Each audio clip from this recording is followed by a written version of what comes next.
Welcome to Pratap classes. दोस्तों, Pratap classes के YouTube channel पर आपका स्वागत है। तो आज से एक आपके लिए नई मुहिम स्टार्ट करने जा रहा हूं। आरपीएससी राजस्थान अध्ययन का संपूर्ण निचोड़। जैसे आपको प्रताप क्लासेस ऐप के अंदर एनसीईआरटी की टेस्ट सीरीज भी चल रही है, इसी के साथ आपको उसकी यूट्यूब पर व्याख्या भी आपको दी जा रही है।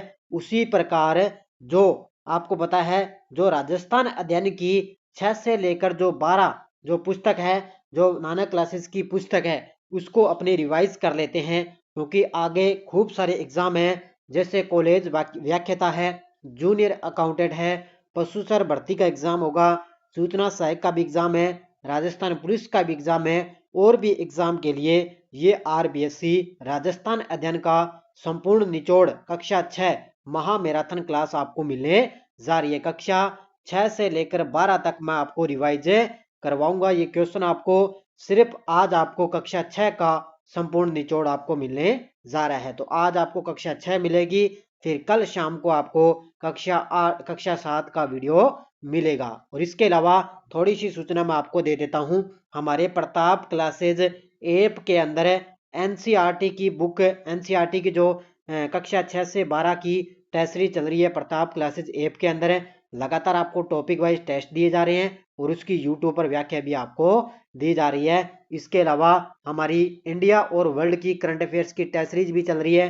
सूचना सहायक राजस्थान पुलिस के लिए रामबाण साबित होगी, संगणक के लिए भी टेस्ट सीरीज चल रही है, राजस्थान जूनियर अकाउंटेंट के लिए भी टेस्ट सीरीज चल रही है, राजस्थान पुलिस के लिए भी टेस्ट सीरीज चल रही है। तो प्ले स्टोर से आप प्रताप क्लासेस ऐप को डाउनलोड करें, वहां से आप टेस्ट सीरीज ज्वाइन कर सकते हो। तो पूरे साल की करंट अफेयर्स की टेस्ट सीरीज चल रही है और आगे 2024 की न्यू टेस्ट सीरीज भी आपके लिए लॉन्च की जाएगी। अभी आपके लिए एक दो दिनों के अंदर 50% की छूट भी आपको ऐप के अंदर मिलने जा रही है। तो आज से हम स्टार्ट करने जा रहे हैं संपूर्ण निचोड़ कक्षा 6 का वन लाइनर क्वेश्चन है। सारे विद्यार्थी एक बार वीडियो को लाइक शेयर करेंगे। देखिए, स्टार्ट करते हैं।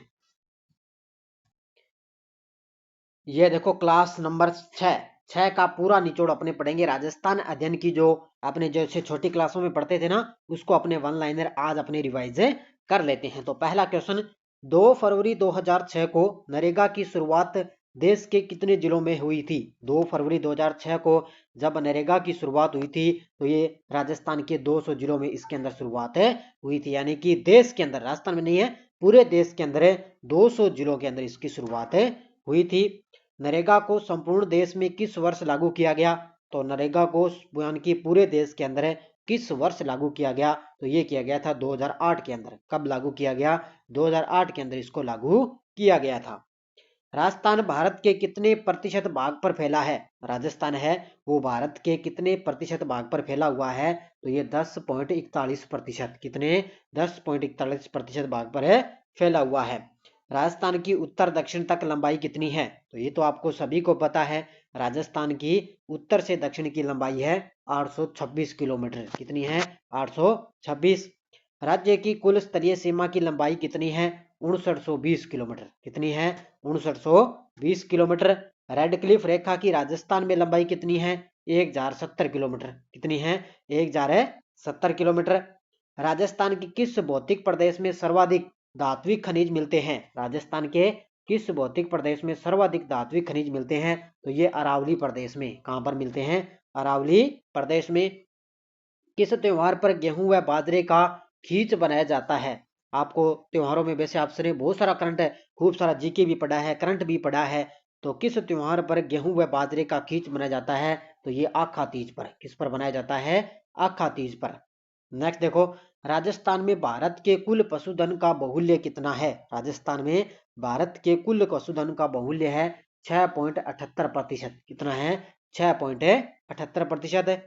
नाचता हुआ पक्षी, पत्थर की संदूक किस सभ्यता से प्राप्त हुए हैं? ये देखो, आजकल आपको पता है आरबीएससी एग्जाम के अंदर यहां से क्वेश्चन पूछती है। तो नाचता हुआ पक्षी, पत्थर की संदूक, ये है बैराट है सभ्यता से संबंधित। भारत का सबसे बड़ा रेलवे मॉडल कक्ष कहाँ स्थित है? तो भारत का सबसे बड़ा रेलवे मॉडल कक्ष कहाँ स्थित है? यह है उदयपुर के अंदर। कहां पर है? उदयपुर के अंदर है। मैं आपको फटाफट बस वन लाइन है, ये आपको बस फटाफट मैं रिवाइज करवाऊंगा। कोटा के दशहरे मेले की अत्यधिक आकर्षक रूप में पहचान किस शासक के काल में मिली? तो ये मिली थी उमेद सिंह के समय। आपको पता है कोटा के अंदर जब दशहरे मेले की शुरुआत हुई थी तो वो उमेद सिंह के समय। उदयपुर के हरियाली अमावस की शुरुआत 1899 ईस्वी में किस शासक ने की थी? उदयपुर के हरियाली अमावस की शुरुआत 1899 ईस्वी में किस शासक ने की? तो ये फतेह सिंह ने। किसने की थी? फतेह सिंह ने इसकी शुरुआत की थी। श्री महावीर जी का मेला कब आयोजित होता है? श्री महावीर जी का मेला करौली के अंदर लगता है और लगता कब है? चैत्र महीने के अंदर। कब लगता है ये? चैत्र महीने में।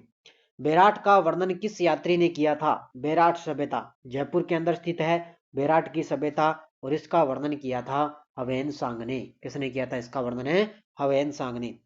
सूरसेन नामक राजवंश का वर्णन किस प्रशस्ति में मिलता है? सूरसेन नामक राजवंश का वर्णन किस प्रशस्ति में मिलता है? ये मिलता है बयाना। बयाना कहां पर है? भरतपुर के अंदर इसका वर्णन मिलता है। वृहद संहिता में किन के पतन का वर्णन मिलता है? वृहद संहिता में किन के पतन का वर्णन मिलता है? तो ये मिलता है योध्या क्षेत्र। योध्या क्षेत्र में कौन कौन से आ जाते हैं? गंगानगर हनुमानगढ़ वाले जो जिले हैं ना, ये योध्या क्षेत्र में अंतर्गत आते हैं। कंसवा अभिलेख किस जिले में है? कंसवा अभिलेख है कोटा जिले के अंदर। कहां पर है? कोटा में। गाय के मुख वाले प्याले तांबे के बेल किस सभ्यता से प्राप्त हुए हैं? तो गाय के मुख वाले प्याले और तांबे के बेल ये हुए हैं कालीबंगा सभ्यता से प्राप्त। कहां से हुए हैं? कालीबंगा सभ्यता से प्राप्त हुए हैं। पूर्वी राजस्थान एवं गंगा घाटी में पल्वित होने वाली संस्कृति थी। पूर्वी राजस्थान एवं गंगा घाटी में पल्वित होने वाली सभ्यता थी गणेश्वर सभ्यता। और ये गणेश्वर सभ्यता है कहां पर? है सीकर जिले में गणेश्वर सभ्यता है। नेक्स्ट देखो, त्रिरत्न चक्र के चिन्ह युक्त अलंकृत घड़े किस सभ्यता से मिले हैं? त्रिरत्न चक्र के चिन्ह युक्त अलंकृत घड़े किस सभ्यता से मिले? ये मिले हैं बेराट सभ्यता से। किससे मिले हैं? बेराट सभ्यता से। भारतीय महामरुस्थल का भाग है। भारतीय महामरुस्थल का भाग है बाड़मेर, जैसलमेर, बीकानेर। तो ये 3 जिले आपको पता है अपने राजस्थान के अंदर महामरुस्थल के भाग के अंतर्गत आते हैं। नांदसा अभिलेख किस जिले में है? तो नांदसा अभिलेख है भीलवाड़ा जिले में। कहां पर है? भीलवाड़ा जिले में है नांदसा अभिलेख। किस परियोजना से जयपुर, अजमेर, टोंक जल क्षेत्रों को जलापूर्ति की जा रही है? किस परियोजना से जयपुर जिले को, अजमेर को और टोंक जिले को जलापूर्ति की जा रही है? तो बिसलपुर बांध। कहां पर है? बिसलपुर बांध है टोंक जिले के अंदर। दूध तलाई झील किस जिले में है? दूध तलाई झील किस जिले में है? तो यह है उदयपुर जिले में। कहां पर है? उदयपुर जिले में। उदयपुर शहर से संबंधित झील है।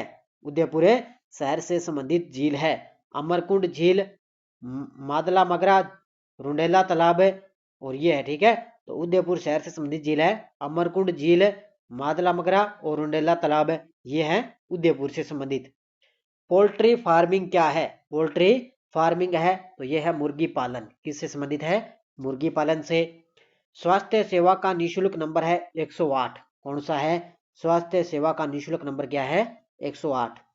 देश में उपलब्ध जल का कितने प्रतिशत जल राजस्थान में प्राप्त है? देखो देश के अंदर जितना भी पानी है मतलब जल है वो राजस्थान का देखो 1% ही है। कितना है? 1%। सुख सागर तालाब, काला सागर तालाब किस जिले में है? सुख सागर तालाब है और काला सागर तालाब ये स्थित है सवाई माधोपुर के अंदर। कहां पर है? सवाई माधोपुर के अंदर। मुथाना दांतीवाड़ा हेमावास तालाब किस जिले में है? तो मुथाना दांतीवाड़ा हेमावास तालाब है पाली जिले के अंदर। कहां पर है ये? पाली जिले में। सेना पानी तालाब किस जिले में है? तो याद रखना सेना पानी तालाब है चित्तौड़गढ़ के अंदर। कहां पर है? चित्तौड़गढ़ में। सरेरी, खारी, मेजा बांध किस जिले में है? तो खारी और मेजा बांध तो आपको पता है लेकिन सरेरी वाला आपको याद रखना है, ये है भीलवाड़ा के अंदर। कहां पर है? भीलवाड़ा में। पद्मनी, वानिकिया, मुरालिया तालाब किस जिले में है? तो ये है चित्तौड़गढ़ में। तो चित्तौड़गढ़ में सेनापानी तालाब भी है और पद्मनी भी है, वानकिया भी है और मुरालिया तालाब भी चित्तौड़गढ़ के अंदर है। अगला देखो, हिंडोली, कीर्तिमुरी, बरडा, रिडोला तालाब किस जिले में है? आपने ये देखो इस तरह आपने नाम पहले पढ़े नहीं होंगे। तो हिंडोली, कीर्तिमोरी, बरडा, रिडोला तालाब किस जिले में है?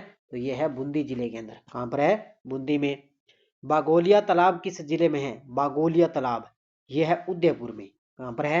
बागोलिया तालाब है, याद रखना, उदयपुर में। जाजली, अचलावदा, सांकथली, तेज सागर, गंदेर, खेरोट, रायपुर तालाब ये किस जिले में है? तो ये सारे के सारे हैं प्रतापगढ़ में। अब इनको आप याद कैसे करोगे? जैसे आपको मैंने यहाँ पर आपको क्लास दे दी, इसके जस्ट बाद आप, जैसे आज तो आपने पढ़ लिया, जैसे कल आपको थोड़ा सा टाइम मिले ना, तो ये आपको थोड़ी सी फटाफट आपको इसको एक बार फिर मतलब क्लास को एक स्पीड स्पीड करके आप इस क्लास को दोबारा रिवाइज कर सकते हो, तो आपको बढ़िया तरीके से ये क्वेश्चन याद हो जाएंगे। गढ़सीसर झील किस जिले में है? गढ़सीसर झील तो आपको सभी को पता है, जैसलमेर में। एडवर्ड सागर झील कहाँ पर है? तो ये भी आपको पता है, डूंगरपुर के अंदर है एडवर्ड सागर झील। नागतलाई, जुग्गर, ममचेड़ी, निर्दर झील किस जिले में है? तो नागतलाई, जुग्गर, ममचेड़ी झील है, ये है करौली जिले के अंदर। कहाँ पर है? करौली जिले के अंदर। अजीत सागर बांध किस जिले में है? तो अजीत सागर बांध है झुंझुनू जिले में। जय सागर, विजय सागर किस जिले में है? तो यह है अलवर जिले के अंदर। तो अजीत सागर है झुंझुनू में, जय सागर, विजय सागर अलवर जिले के अंदर। अब देखो आपके लिए नेक्स्ट क्या है? प्रताप सागर झील किस जिले में है? प्रताप सागर झील, तो प्रताप सागर झील है वो जोधपुर के अंदर। छापवाड़ा झील किस जिले में है? तो छापवाड़ा झील है जयपुर के अंदर। 1520 में सर्वप्रथम जोधपुर में नाड़ी का निर्माण किसने करवाया था? 1520 में सर्वप्रथम जोधपुर के अंदर नाड़ी का निर्माण करवाया था राव जोधा ने। किसने करवाया था? राव जोधा ने। अपराजित प्रच्छा ग्रंथ में बावड़ियों के कितने प्रकार बताए गए हैं? अपराजित प्रच्छा ग्रंथ में बावड़ियों के कितने प्रकार बताए गए? तो इसके अंदर बावड़ियों के 4 प्रकार है बताए गए हैं। स्वरूप सागर झील किस जिले में है? स्वरूप सागर झील, तो ये है उदयपुर के अंदर। कहां पर है? स्वरूप सागर झील है उदयपुर के अंदर। वर्तमान में राजपुताना की किस परंपरागत जल संरक्षण प्रणाली को इराक में अपनाया हुआ है? वर्तमान में राजपुताना की किस परंपरागत जल संरक्षण प्रणाली को इराक में अपनाया हुआ है? वो है खड़ीन प्रणाली। याद रखना, बड़ा शानदार क्वेश्चन है, खड़ीन प्रणाली। 1660 में निर्मित महामंदिर झालरा का प्रसिद्ध यह किस जिले में है? तो ये है जोधपुर के अंदर। कहां पर है? 1660 में निर्मित महामंदिर है झालरा का प्रसिद्ध यह है, कहां पर है? जोधपुर के अंदर। अब देखो आगे नेक्स्ट देखो 50 नंबर। राज्य सरकार ने किस वर्ष प्रारंभिक शिक्षा, कृषि, चिकित्सा व स्वास्थ्य, महिला व बाल विकास तथा सामाजिक न्याय व अधिकारिता विभाग पंचायती राज को कब सौंपा था? तो ये सौंपा था कब है? 2010 को। तालाबशाही कहाँ स्थित है? तो तालाबशाही आपको याद रखना है धौलपुर के अंदर है। कहाँ पर है? धौलपुर में। कालक सागर झील कहाँ पर स्थित है? कालक सागर झील, तो ये झील है दौसा के अंदर।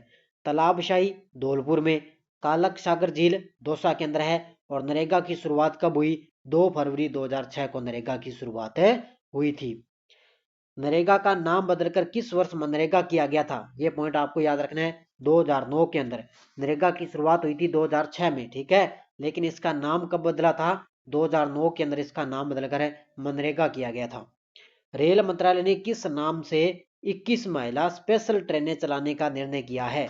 रेल मंत्रालय ने किस नाम से 21 महिला स्पेशल ट्रेन चलाने का निर्णय लिया? वो है मातृभूमि के नाम से। किसके नाम से? मातृभूमि के नाम से। किस वर्ष प्रदेश के 7 जिलों में महिला विकास कार्यक्रम की शुरुआत हुई, जिसका विस्तार वर्तमान सभी जिलों में लागू है? तो किस वर्ष हुई थी? 1984 के अंदर। तो 1984 में प्रदेश के 7 जिलों के अंदर महिला विकास कार्यक्रम की शुरुआत हुई और वर्तमान में सभी जिलों में लागू है। राजस्थान राज्य महिला आयोग का गठन कब हुआ? तो 15 मई 1999 को राजस्थान राज्य महिला आयोग का गठन किया गया। राजस्थान राज्य महिला आयोग की संरचना अधिनियम 1999 की किस धारा में वर्णित है? तो ये किस धारा में है?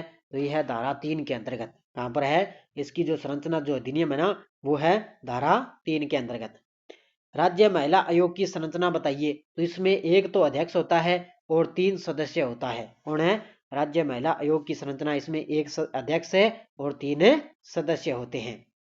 ये देखो, इसमें सदस्यों में से एक SC या ST तथा एक अन्य पिछड़ी जाति की महिला अनिवार्य है और अध्यक्ष राज्य सरकार द्वारा 3 वर्ष के लिए मनोनीत होता है। तो 3 साल का इनका कार्यकाल होता है।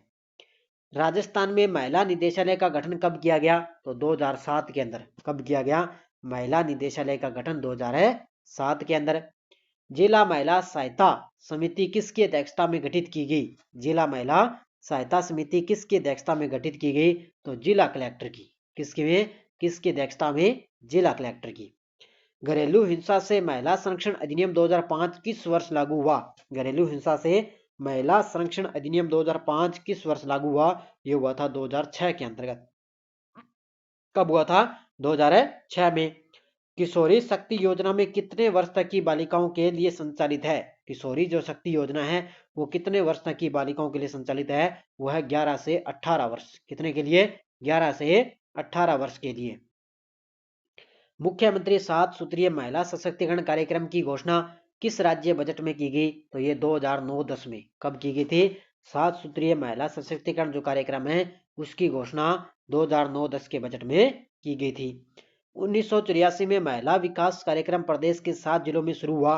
तो ये था जयपुर, जोधपुर, उदयपुर, कोटा, भीलवाड़ा, बांसवाड़ा और अजमेर के अंदर 7 जिलों में इसकी शुरुआत हुई थी।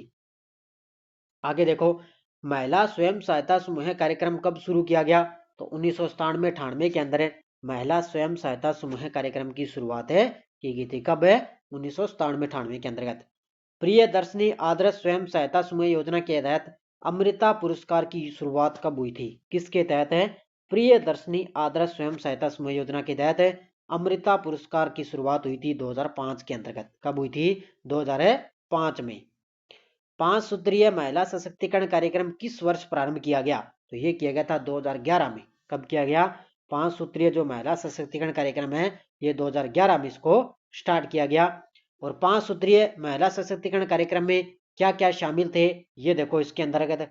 एक तो कक्षा 10 तक 100% बालिकाओं का ठहराव, बालिकाओं में शिशु विवाह की पूर्ण समाप्ति, हर महिला को संस्थागत प्रसव की सुविधा उपलब्ध करवाना, सकल जन्म दर को 21 प्रति हजार तक ले जाना और महिलाओं के लिए स्वरोजगार के अवसर सृजित करना। तो ये 5 सूत्रीय महिला सशक्तिकरण कार्यक्रम में शामिल थे। राजस्थान में बालिकाओं की संख्या में गिरावट रोकने के लिए चलाई जा रही योजना का नाम क्या है?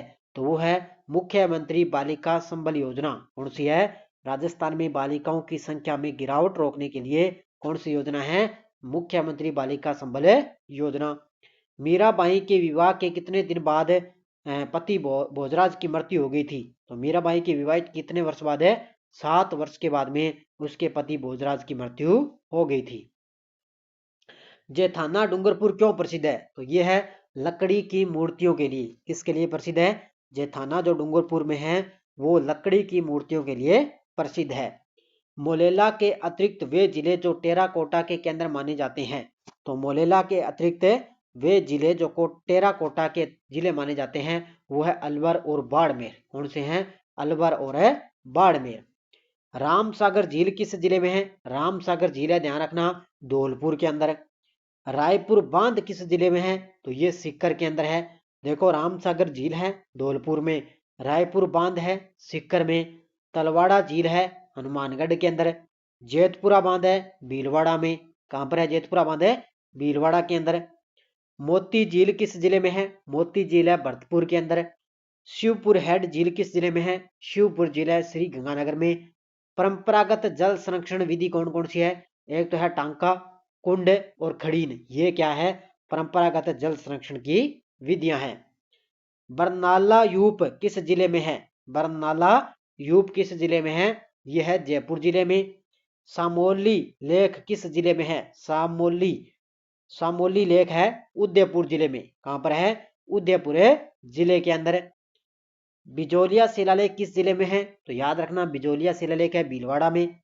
मजार ए फकरी किस जिले में है? गलियाकोट डूंगरपुर में। ये क्वेश्चन अब की बार रीट के अंदर आया था, याद रखना, मजार ए फकरी। देखो आरबीएससी की पुस्तक में आया था ये। रीट में जो अभी फरवरी के अंदर अध्यापक भर्ती परीक्षा का एग्जाम हुआ था ना, उसमें ये क्वेश्चन आया था, मजार ए फकरी किस जिले में है? गलियाकोट है डूंगरपुर में। और लगभग जो साथी है ना इसका आंसर बांसवाड़ा करके आए थे, तो इसका उत्तर था गलियाकोट डूंगरपुर। समन्वित ग्रामीण विकास कार्यक्रम IRDP कब शुरू हुआ? तो 1978-79 के अंदर इसकी शुरुआत हुई थी। ये भी आपको याद रखना है। दूध तलाई झील किस जिले में है? दूध तलाई झील, तो याद रखना यह है उदयपुर जिले में। कहां पर है? दूध तलाई झील है उदयपुर में। किस मानसून से राजस्थान में सर्वाधिक वर्षा होती है? तो राजस्थान में सर्वाधिक वर्षा किससे होती है? बंगाल की खाड़ी से। इसके अलावा आगे और देखो, बस थोड़े से क्वेश्चन हो रहे हैं आपके लिए। अब देखो आगे, 26 किस्म के मनके कहाँ से प्राप्त हुए हैं? 26 किस्म के मनके कहाँ से प्राप्त हुए? ये हुए हैं आहड़ से। कहाँ से प्राप्त हुए हैं? आहड़ से। कोषणों की शक्ति को नष्ट करने वाला जनपद था। कोषणों की शक्ति को नष्ट करने वाला जनपद था योध्या क्षेत्र। योध्या क्षेत्र मैंने आपको बताया था ना, गंगानगर, हनुमानगढ़ वाला। श्री महावीर जी का मेला कब से कब तक आयोजित होता है? श्री महावीर जी का मेला कब से कब तक आयोजित होता है? तो चैत्र शुक्ल एकादशी से लेकर वैशाख कृष्ण द्वितीया तक। महावीर जी मेला कहाँ लगता है? करौली में, चैत्र शुक्ल एकादशी से और वैशाख कृष्ण द्वितीया तक लगता है। राजस्थान राज्य परिवहन निगम की स्थापना कब की गई? तो 1 अक्टूबर 1964 को। कब की गई थी? 1 अक्टूबर 1964 को राजस्थान राज्य परिवहन निगम की स्थापना की गई थी। राजस्थान की पहली रेलगाड़ी कब संचालित हुई? तो 1874 के अंदर। कब हुई थी राजस्थान की पहली रेलगाड़ी? 1874 के अंदर। आहड़ को किस शताब्दी में अघाटपुर कहा जाता था? आहड़ को किस शताब्दी के अंदर अघाटपुर कहा जाता था? तो ये 10वीं और 11वीं शताब्दी के अंदर।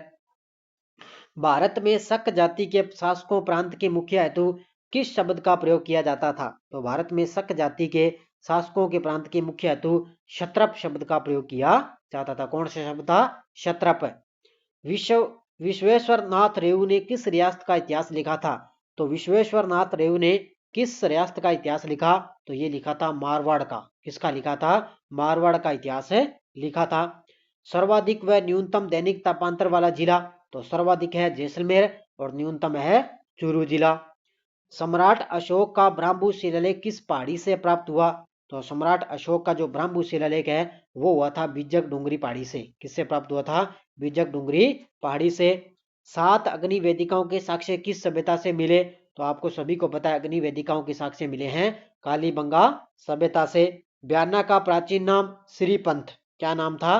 ब्याना का प्राचीन नाम क्या था? श्रीपंथ है। और बनास बेसिन और पपुआ तंत्र का उच्चावच कितना है? 900 मीटर। तो बनास बेसिन अफवाह तंत्र का उच्चावच है 900 मीटर। तो ये थी 100 क्वेश्चन मैंने आपको करवा दिए वन लाइनर। कक्षा 6 की ये पुस्तक थी, आपको मैंने करवा दिया बढ़िया तरीके से। और आपको रिवाइज करवाऊंगा क्योंकि आगे आपको पता है कॉलेज लेक्चरर का एग्जाम है।